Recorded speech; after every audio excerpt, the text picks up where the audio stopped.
Bienvenidas a todas a más un encuentro de crecer con Torah. Es un crecimiento, ¿no? Crecer en Torah. Uno viene al mundo para crecer, no solo físicamente, pero también intelectualmente, emocionalmente. Y la Torah nos ayuda, la guía para la vida. Bueno, el título que vamos a ver hoy se llama Explosión de Sabidurías.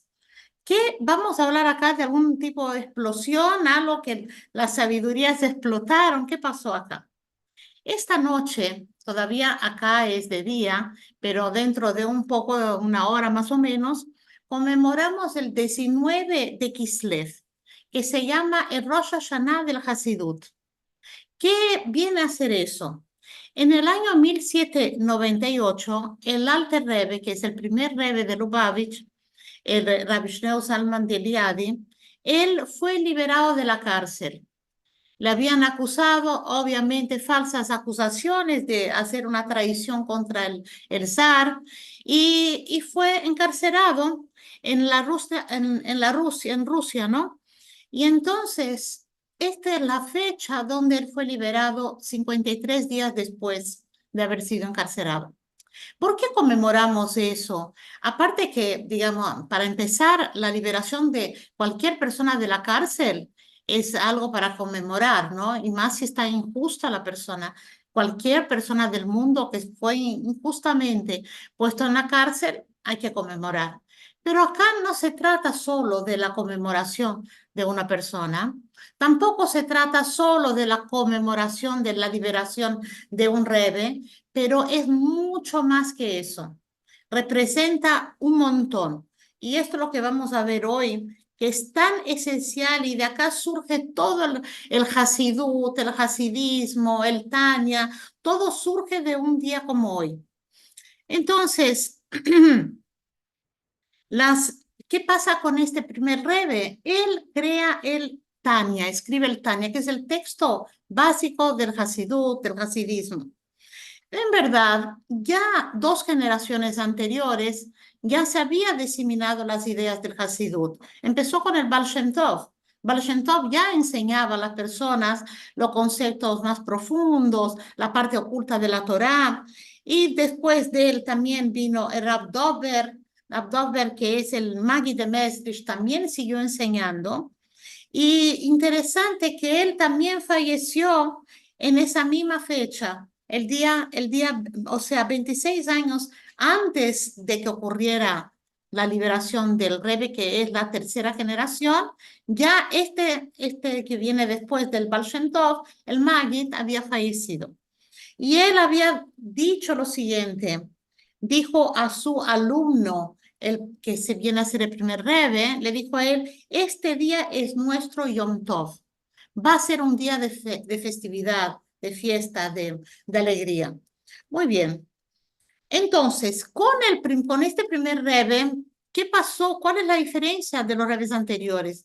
Primero que acá hay un texto muy, digamos, es la base del Hasidut es el Tanya, que fue escrito por él y también llegó a muchísima más gente, mucho más de lo que había estado hasta ahora. ¿Y qué habla ese texto? O sea, la idea, la filosofía es, que está detrás de eso, que a través del estudio, la meditación y el refinamiento del carácter, todo eso incluye la parte del Hasidut. Y va a hacer que conceptos muy abstractos puedan llegar al alcance de cada persona. Muy bien. El inicio de la formación de todo esto, de ese grupo hasídico, hubo mucha oposición. Oposición de rabinos reconocidos, también gente laica, todo tipo de persona. Había mucha gente en oposición a esto, incluso dentro de la comunidad hasídica, con los contemporáneos, con los colegas. También los colegas de Rav Shneur Zalman, este primer Rebbe, también estaban un poco en oposición. Ellos pensaron, creo que llegaste demasiado lejos. O sea, ¿cómo poner en un libro? La idea es la siguiente, ¿cómo poner en un libro que va a ser de fácil acceso a cualquier persona las cosas tan profundas de la Torá que antes solamente personas muy especiales personas con mucho nivel de estudio podían acceder a eso. ¿Cómo podés hacer esto ahora? Bueno, pero llegó el momento, cada cosa tiene su momento. Cuando él fue arrestado en 1798, fue arrestado ¿por qué motivo? Dijeron que sus enseñanzas y actividades amenazaban la autoridad imperial del zar. Imagínense, ¿no? Si esto era posible, pero así llegaron las acusaciones. Y estuvo encarcelado en una isla en el río Neva en Petersburgo. Entonces, él estuvo sujeto a un interrogatorio muy extenso, donde le preguntaron mucho qué es un judío, qué es el judaísmo, qué es lo que representa con la filosofía. Muchas cosas fue puesto a prueba. Y bueno, recibieron muchas respuestas. Hay un libro que cuenta la historia de todo lo que estoy diciendo, muy extenso. Hoy no vamos a hablar de todo eso, pero si lo quieren leer es muy interesante. Pero Rabbi Shneur Zalman, lo que él dijo es lo siguiente. Acá, él no veía el encarcelamiento de él como un tema que, bueno, pasó, me encarcelaron porque alguien habló mal de mí. No, hay algo más profundo. Hay un reflejo de algo que está pasando en otro nivel. Porque sabemos que todo lo que pasa en este mundo físico, hay lo mismo, hay una hay un paralelo en el mundo espiritual. Entonces, si acá está pasando algo, arriba también hay algo parecido. Hasta el simple concepto, por ejemplo, de una mesa. Si existe una mesa física, hay la idea de mesa en el plano espiritual, que no es una mesa física, pero es una mesa, sirve para apoyar cosas. Hay algo con el concepto de apoyar cosas que está en el mundo superior. Entonces, obviamente que un rebe encarcerado no es poca cosa, no es por casualidad, es porque hay algo que está pasando en el mundo espiritual. Hay alguna cosa que también está siendo puesta a prueba. No solamente le están poniendo a prueba en la gente, los humanos, el zar y los policías y todo eso, pero también en la idea, digamos, la iniciativa, esta idea de poner los escritos tan sagrados en un libro, Tania, está siendo puesta a prueba. ¿Será que es el momento? ¿Será que lo estás haciendo bien? Él está siendo juzgado en dos niveles. Por eso su liberación tiene una importancia tan grande, porque no solamente es liberación de lo físico, él salió de la cárcel, ahora es un hombre libre, que eso también es importante, pero también está la liberación de esta idea. Ahora sí, los conceptos de Hasidut pueden salir al alcance a todos. Y entonces, ¿qué pasó después que fue liberado? Después del 19 de Kislev, redobró sus esfuerzos para enseñar todas las cosas del Hasidut a una escala mucho mayor. ¿Qué quiere decir? Que ahora, a partir de ahora, que él entendió que si fue liberado, entonces en los planos superiores está aceptada la idea de proseguir con esta cosa de hacer el Tania, está bien aceptada, entonces vamos a ponerle mucha fuerza en eso. Y este es el nacimiento del hasidismo. Empieza ahí. A pesar de que ya hubo antes, o dos generaciones anteriores, pero ahora es como que toma mayor fuerza. Y es como nacimiento, entre comillas, porque no es que está habiendo nada nuevo, es revelar la parte oculta de la Torá que siempre estuvo, que fue pasado de generación en generación a los grandes sabios y ahora se va a poner en un libro todo eso. Rav Shneur Zalman, el autor del Tanya. Esta es la obra fundamental del movimiento Chabad. ¿De qué trata? Ahí están escritos los fundamentos prácticos y místicos de la filosofía Chabad. El tema central, si podemos decir, habla de muchas cosas, pero un tema central sería la crisis de identidad. Cada persona en este mundo puede llegar a tener una crisis de identidad. ¿Quién soy yo? A ver, ¿soy una persona buena? Porque muchas veces quiero hacer cosas buenas, pero de vez en cuando tengo un impulso malísimo. Si pudiera, le mataba al vecino, a esta, a la otra, ¿no? Como que uno tiene ataques de bronca y dice, entonces, ¿quién soy yo? No sé quién soy. Soy una persona confundida, ¿qué me pasa a mí, no? Entonces, los grandes estudiosos y personas que se elevaron mucho con el estudio de la Torá, pensaron muchas veces que puedo vencer esa inclinación. O sea, la puedo no solo vencer, la puedo aplastar, la puedo derrotar y ser una persona solo tzadik, bueno y punto. Y entonces procuraron hacer eso en sus vidas. Y cuenta la historia que la verdad que muchísimos no tuvieron éxito, porque la idea del hombre no es matar a su mala inclinación, no es matarla y decir, ay, no tengo ni un deseo indebido, no tengo nada, solo hay bondad y nunca pienso mal de nadie, nunca hago nada, nunca tengo ni siquiera la inclinación para ponele, no digo nada malo, pero a ser perezoso, hacer, no sé, evitar responsabilidad, por ejemplo. Hay un montón de cosas, ¿no? Que el ser humano muchas veces sucumbe a eso, muchas veces tiene la tentación de ir a esto.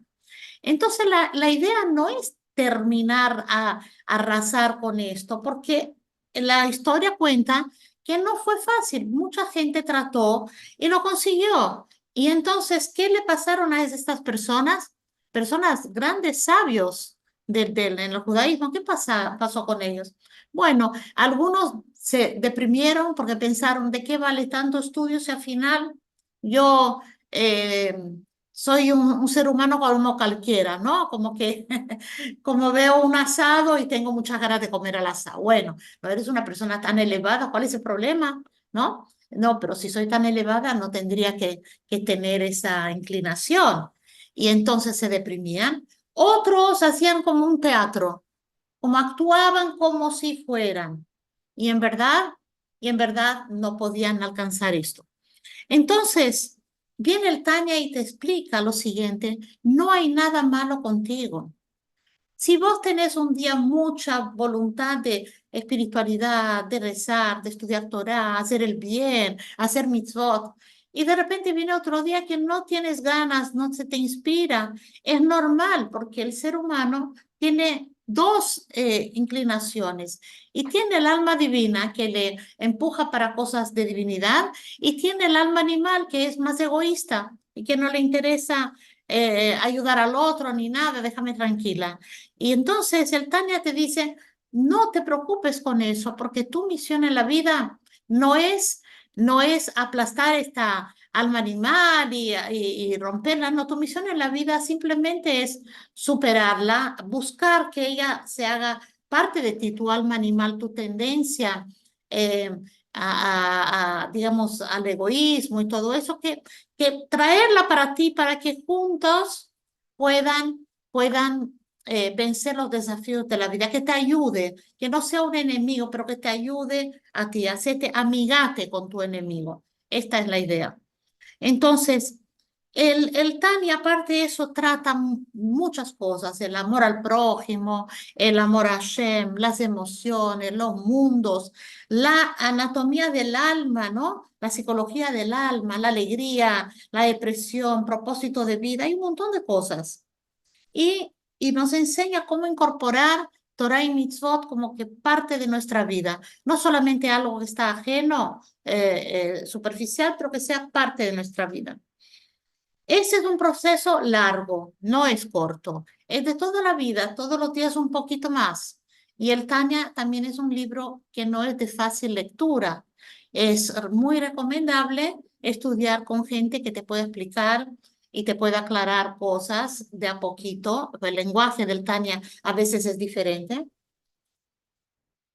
Y bueno, esto es hablando, digamos, sobre el Alter Rebbe y que después que salió de la cárcel que se publicó este libro, el Tania.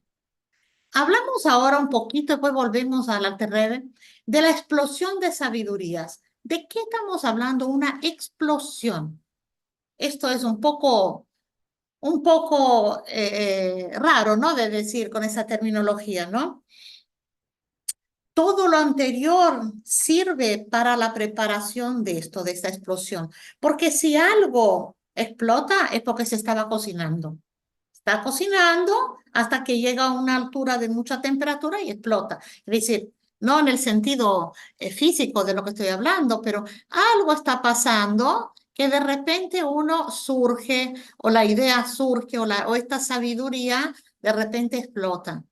De a poquito fueron el Baal Shem Tov, el Maggid, el primer Rebbe, fueron enseñando estas cosas, se fue cocinando y de repente viene esta explosión. Pero para entender esa explosión, vamos a dar un poquito de base a esto. La Torá tiene cuatro etapas, cuatro fases de estudio que está escrito en la palabra Pardes. Pardes es la inicial, cada una de son cuatro letras, a donde vamos a ver las cuatro explicaciones de la Torá. Entonces podemos explicar con la P de Pardes es el Pshat. Pshat quiere decir lo simple. Estudio literal, lees qué pasó en la parashá, lees la parte literal, el Tanaj, conoces la historia, las leyes, es lo simple, es el Pshat. Después vamos a ver el siguiente de la palabra Pardes, en la R, que es la inicial de Remes. ¿Qué es Remes? Es el estudio de la Torah que permite descubrir las insinuaciones de la Torah. Por ejemplo, hay una letra que está faltando porque falta, hay una letra grande porque es grande, hay una chiquita porque es chiquita, ¿verdad? Está faltando esta palabra, se repitió esta palabra. Son insinuaciones que uno va aprendiendo por qué está pasando eso, porque significa algo. ¿Por qué se repitió esta historia? Significa algo. Este es el remes. Vamos al tercero. Tercero es de la letra D, de Pardes. D es drash. ¿Qué quiere decir? Viene de la palabra drashá. Drashá es explicación. Son las moralejas, el estudio, qué significa toda esta historia para nosotros. Los rabinos nos cuentan por qué esto, porque la Torah vino así, porque vino esto antes, de eso después. Son todas las moralejas, las parábolas, las metáforas. Eso es el drash. Después tenemos el sod, de la letra S. Pardes tiene la última S. Sod. Sod, ¿qué quiere decir? Secreto. Es la Kabbalah. El Sod es la Kabbalah. Entonces, es la parte más profunda que fue transmitida de maestro a alumno por muchas generaciones, escrita por el Rabbi Shimon Bar Yochai, y que escrita que fue el Zohar, que es la parte básica de la Kabbalah, y después ampliado por el Arizal. Ahí tenemos la parte el Sod, que esto no es para cualquiera estudiar, nunca fue, bueno, hoy en día se aprende un poco más a través del Hasidut, vamos a aprender un poco más esto. Mucha gente tiene la confusión y piensa que Kabbalah es lo mismo que Hasidut. Piensan, muchas veces para que la gente entienda más fácil, uno dice, bueno, enseñanzas de la Kabbalah y Hasidut, pero en realidad, para explicarlo bien, el Hasidut viene a explicar la Kabbalah, sí, pero viene a explicar también las otras cuatro, las otras tres, el Pshat, el Remes, el Drash, todo, el Hasidut explica cada uno, aclara cada uno, y también aclara la Kabbalah. Por eso decimos, hoy podemos estudiar Kabbalah. No, lo que estudiamos es Hasidut, que al final puede ser que esté explicando texto de Kabbalah también. Entonces vamos a volver ahora al tema de la explosión. ¿Qué es esto? Hay un texto en la parashá de Noé, la parashá de Noah, un texto que dice así, textualmente lo leo. Fue en el año 600 de la vida de Noé, o sea, Noah tenía 600 años, que todas las fuentes de arriba y de abajo se abrieron, las fuentes de agua. Eso es el diluvio. Noé tenía 600 años cuando las fuentes de agua se abrieron. ¿Qué quiere decir? Que el diluvio no solamente llovió, pero se abrió las aguas de abajo. Diluvio fue agua por arriba y por abajo. Ok, ese es el texto simple. ¿Qué es el pshat de eso? Es decir, bueno, pasó eso, pasó un diluvio, había Noé, tenía esta edad, esto es lo simple. Pero cuando nosotros vamos a tratar de entender acá, el Zohar, que es la Kabbalah, va a explicar sobre este texto algo y el Hasidut nos va a ayudar a entender ese texto, ¿no? El Zohar dice que acá hay una profecía. Acá está metida una profecía. ¿Cuál es? Que en el año 600 del sexto milenio, ¿cuándo viene a ser eso? El sexto milenio empieza en el año 5001, ya estamos en el sexto milenio, ¿no? Entonces, en el año 600, que sería 5601, ¿no? El sexto milenio, a los 600 años del sexto milenio, es una profecía esto. Las puertas de sabiduría, ahora estamos hablando de la explosión, las puertas de sabiduría suprema se van a abrir así como las puertas de sabiduría inferior. El mundo va a ser rectificado, listo para el séptimo milenio. Entonces, acá está diciendo algo muy espectacular. Lo que primero leímos, que es una historia de Noé y del arca, acá hay un mensaje oculto. La Kabbalah nos dice que hay una profecía oculta, que cuando va a llegar esa época, en el año 5601, ya vamos a ver cuándo es nuestra era común. ¿Qué va a pasar? Se van a abrir la sabiduría de abajo, porque las aguas es sabiduría, la sabiduría de abajo y la sabiduría de arriba. ¿A qué se refiere esto? Fuente de arriba, que es la sabiduría de la Torah. La fuente de arriba, las aguas de arriba representan la sabiduría superior. Fuentes de abajo, ¿qué representa? Las sabidurías inferiores. Es la sabiduría secular, la ciencia, la era industrial, la tecnología. Todo eso son las sabidurías de abajo. Ahora vamos a ver un poco más detalladamente sobre esto. Año, dijimos, 5601, equivalente al año 1839, 1840. Entonces, ahí realmente podemos coincidir y darnos cuenta que la Kabbalah, las enseñanzas de la parte mística empezaron a surgir con el Baal Shem Tov, de a poco, ¿no? Y hasta que cuando decimos explosión de aguas, es más adelante, después del Tanya. Y después tenemos la sabiduría inferior, que viene a ser la ciencia y la tecnología. Hablando un poquito de ejemplos de la ciencia y tecnología, interesante porque el mundo parecería que estuvo en oscuridad por mucho tiempo, no sé si se dan cuenta, pero hoy en día es todo tan rápido, cada vez más rápido y lo vivimos en nuestra generación, ¿no? Porque vivimos en la época del fax, por ejemplo. Me acuerdo cuando recibíamos fax, nadie más usa fax. El cassette, después vino el disco, el CD, ya nadie más usa eso. Después el teléfono, el primer teléfono celular, después otros modelos, cada vez otros modelos. La computadora era gigantesca antes, ahora son computadoras laptop, hablamos por Zoom y cada vez es más rápido, tan rápido que no podemos ni siquiera acompañar muchas veces el crecimiento. Ya surge otro modelo, ya surge otra cosa.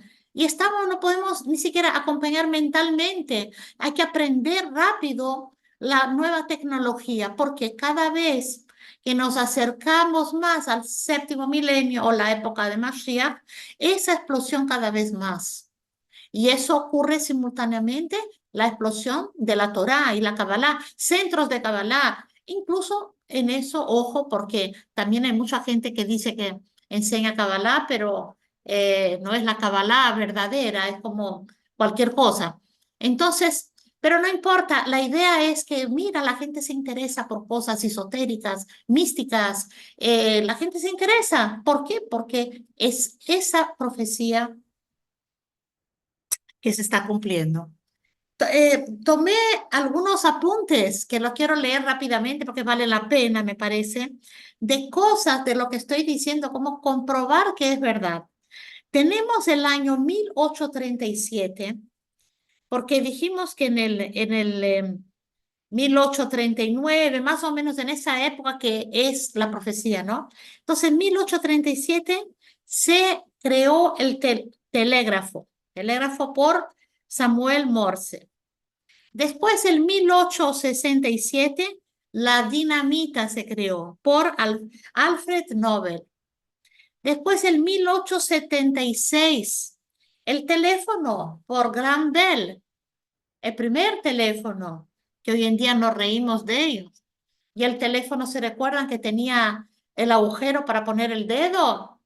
¿No? Mis nietos me preguntan, ¿cómo funciona eso? Se pone el dedo, pero no entienden que hay que dar la vueltita, porque es algo muy raro. ¿Cómo puede ser? Solo apretan y dicen, no es así, no, no es así.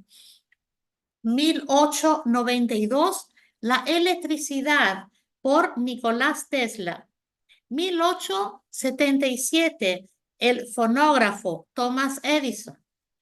1877, la vacuna de la viruela por Louis Pasteur. 1869, la máquina de escribir. Máquina de escribir, ¿se recuerdan la antigua máquina de escribir? Yo había hecho un curso, cómo escribir a máquina. Máquina de escribir por Christopher Shades y Carl Liden. En 1886, la radio por Hertz. En 1878, la lámpara incandescente por Thomas Edison. Antes de eso, usábamos velas, y por muchos años, por un montón de años. ¿Ah? Después, 1884, el primer aparato de televisión, por Paul Nipkow. Después, 1923, el sistema de televisión electrónico. Recién 1923, por Vladimir, ya no sé cómo aquí se lee ese nombre, Wytkin. Y después del 1930, la televisión convencional. Y tenemos el automóvil, que dejamos los caballos y nos fuimos para el automóvil en los 1900 por Carl Benz y por Henry Ford.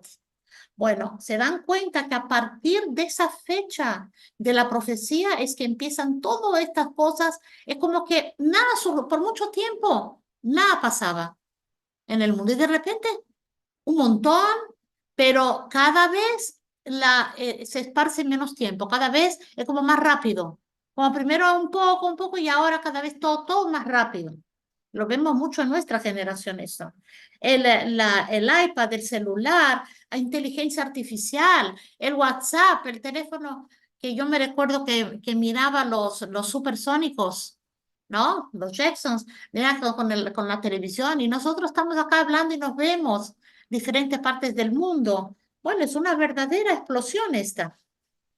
El nivel superior, ¿de qué habla? El Baal Shem Tov, Hasidut, los cabalistas de las últimas décadas, más mística, acceso a todos. Como dije, ojo a quien uno va a escuchar también.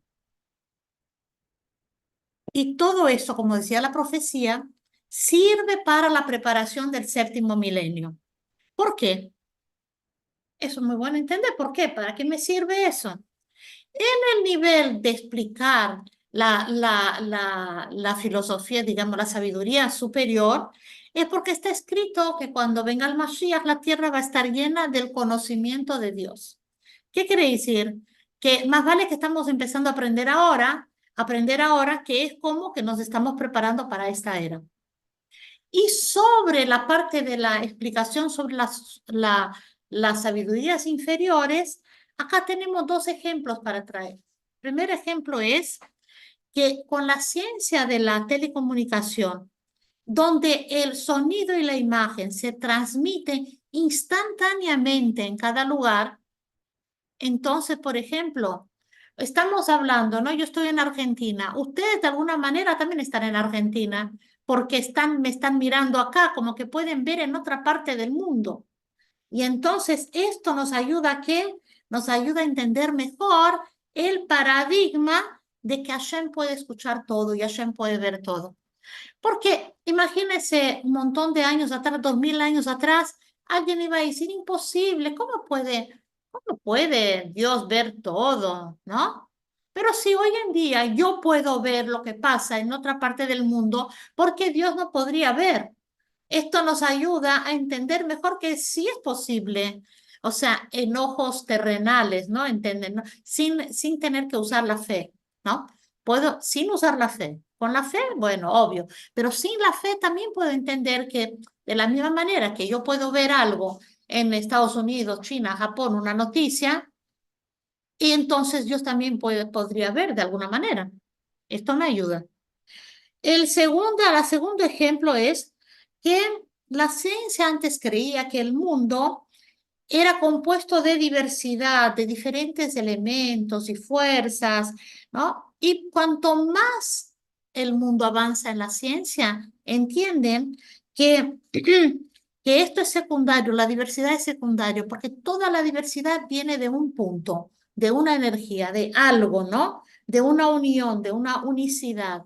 Y eso es entender como que, ayudar a entender un poco más el concepto de que Dios que es uno creó una diversidad. Difícil entender eso, ¿no? A principio. Dios es uno y creó muchas cosas.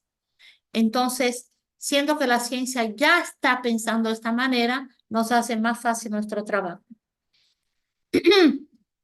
Y entonces, decimos séptimo milenio. Séptimo milenio es, ¿cuándo es séptimo milenio? 6000 y algo, ya estamos en el séptimo milenio. Esto es el séptimo milenio, pero todavía no estamos en el 6000, estamos en 5000 y algo, ¿no? Pero también entendemos que así como séptimo milenio es como el Shabbat del mundo, y séptimo día Shabbat, nosotros podemos adelantar Shabbat. Podemos encender las velas antes del horario y recibir Shabbat antes. Entonces también la llegada de Mashiach también puede ser adelantada. Es una cuestión de mérito y que eso se puede dar también. Y vemos todas las características que se están presentando. Ahora, quería entrar un poquito de vuelta en la historia del Rebbe en la cárcel, porque hay algunas, dos, tres cositas, historias muy interesantes que ocurrieron allá que nos sirven y que de inspiración para nosotros. No solo saber, bueno, esto pasó, la historia, pero algo un poquito más para nuestra vida, para llevar de enseñanza para la vida. Una vez vino un oficial a visitarle al Rebe allá para interrogatorio, vino un oficial de alto rango. Era uno que le vino a interrogar al Rebe, pero él conocía mucho, era muy culto y muy familiarizado con la Biblia, con el Antiguo Testamento. Él sabía mucho. Entonces, él le preguntó, le dijo al Rebe lo siguiente: ¿será que le podría hacer alguna pregunta sobre las Escrituras? Y el Rebe dijo: sí, puedes preguntar, con la ayuda de Dios voy a tratar de responderte. Él preguntó lo siguiente: hay un versículo que dice que Dios le llamó a Adán cuando Adán comió del fruto. Dice el versículo: Dios le llamó a Adán y le preguntó: ¿dónde estás? Mi pregunta es: ¿Dios no sabía dónde él estaba? Yo sé que hay explicación de Rashi, él le dijo, hay explicaciones, yo leí algunas explicaciones, pero no me convencen. ¿Hay alguna otra explicación que usted me puede dar? ¿Por qué esa forma de hablar? ¿Dónde está? ¿Será que no hay nada más profundo escondido acá? Entonces el Rebbe le respondió lo siguiente: primero te quiero hacer una pregunta. ¿Tú crees que la Torá es eterna para todos los tiempos y para todo individuo? El hombre dijo: sí, sí creo. Y el Rebbe se puso contento porque dijo: bueno, si son estas personas que me van a juzgar, hay chance de salir de acá. Porque dijo que creía. Dije: bueno, entonces te voy a contar la explicación. Cuando dice que Dios le llamó a Adán, dice, y Dios llamó a Adam, Adam, que quiere decir al hombre, porque también Adam quiere decir hombre, aparte que es un nombre, también es la palabra hombre. Entonces dice, y Dios llamó al hombre. Que esto significa que en todas las épocas, en todos los tiempos, Dios llama a cada individuo y le pregunta: ¿dónde estás? a cada persona. No dónde estás, ah, yo estoy en Argentina, vos estás en Brasil. No, no eso. Eso Dios sabe. La verdad, Dios sabe todo, pero Dios quiere que vos te concientices de dónde estás. Saber que estás en Argentina o en Brasil, vos sabés. Dios quiere que te concientices dónde estás parado en el mundo.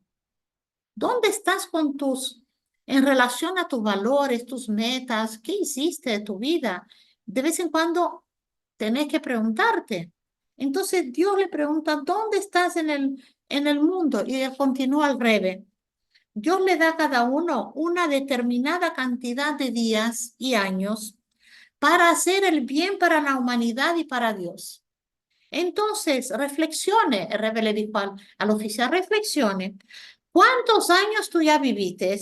¿Cuánto bien y bondad ya realizaste en el mundo? Por ejemplo, rebe le dice, por ejemplo, usted que ya vivió tantos años y dice la edad exacta, no sé si era 52, 53, no me acuerdo, pero también la historia se cuenta que no se sabe exacto cuánto era, pero Rebe adivinó la edad de él.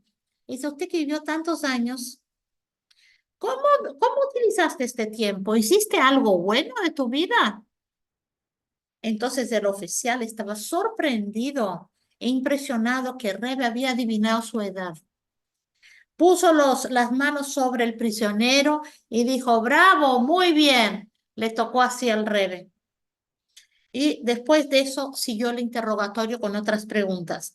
Y se dio cuenta que tenía tanta sabiduría Rebe, con las respuestas, como hacía referencia al Talmud, ¿no? Entonces él se dio cuenta que tenía que los profundos dichos de los sabios le impresionaron mucho al interrogador y lo que él dijo fue, esto es verdaderamente divino. Eso es lo que dijo.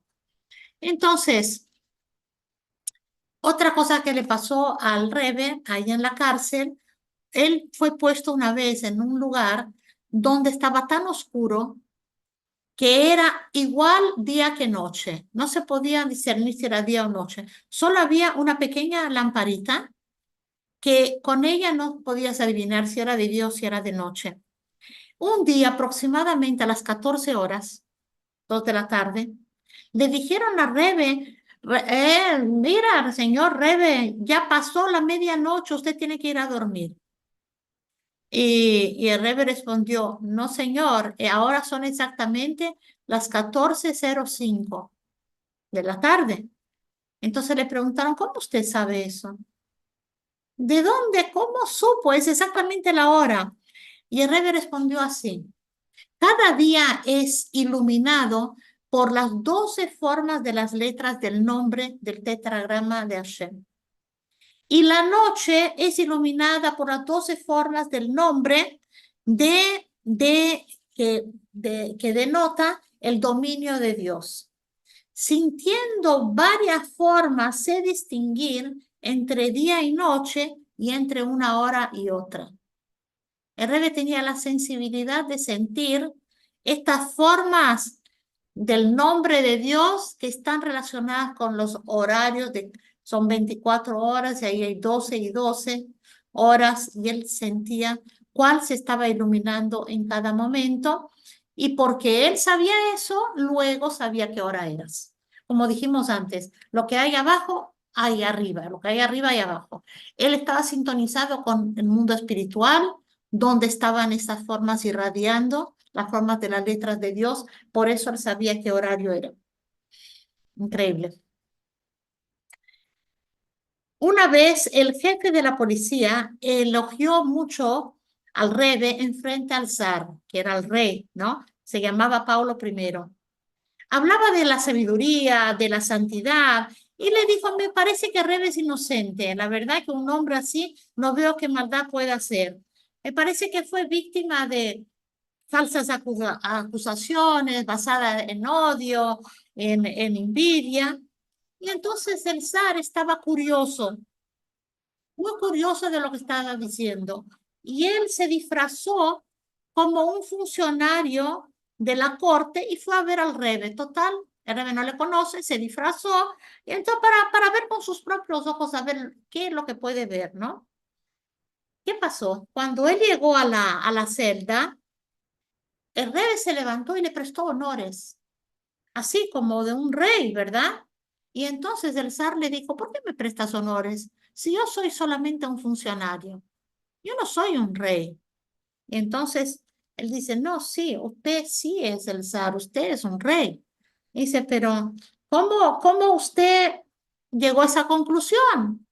Entonces él dijo así, nuestros sabios explican que el reinado de la tierra es similar al reinado de los cielos. De la misma manera que yo siento temor cuando me dirijo a Dios, tengo un cierto temor, reverencia, cuando hablo con Dios, yo sentí algo muy diferente cuando usted entró. Yo que no sentía con ningún otro funcionario, sentí también una reverencia y pensé, usted solamente puede ser el rey, ¿por qué yo tengo que sentir esto así? Por eso concluyo que usted debe ser el zar. Después de esta, el zar quedó convencido de que el rebe debía ser un hombre santo. Estas son algunas de las historias que ocurrieron, pero hay muchas más historias que ocurrieron en la cárcel y todo el proceso de su liberación y todo esto, que es imposible contar todo esto ahora, pero es muy interesante. Entonces, para terminar, decimos que Rabbi Shneur Zalman, el primer Rebbe, el Alter Rebbe, estuvo en la cárcel 53 días. Y no es casualidad que corresponden que en el Tanya hay 53 capítulos. Acá vemos un capítulo por cada día de la cárcel. Entonces, hoy, el día de hoy, que es como que va a ser todavía, ¿no? Yutet Kislev nos recuerda que del autosacrificio que hizo este Rebbe para diseminar todas las enseñanzas hasídicas que fueran esparcidas y que todos tuvieran acceso a eso, porque llegó el momento de tener acceso a la parte profunda de la Torá, donde el hasidismo trae como parte muy esencial la fraternidad, la paz y el compañerismo.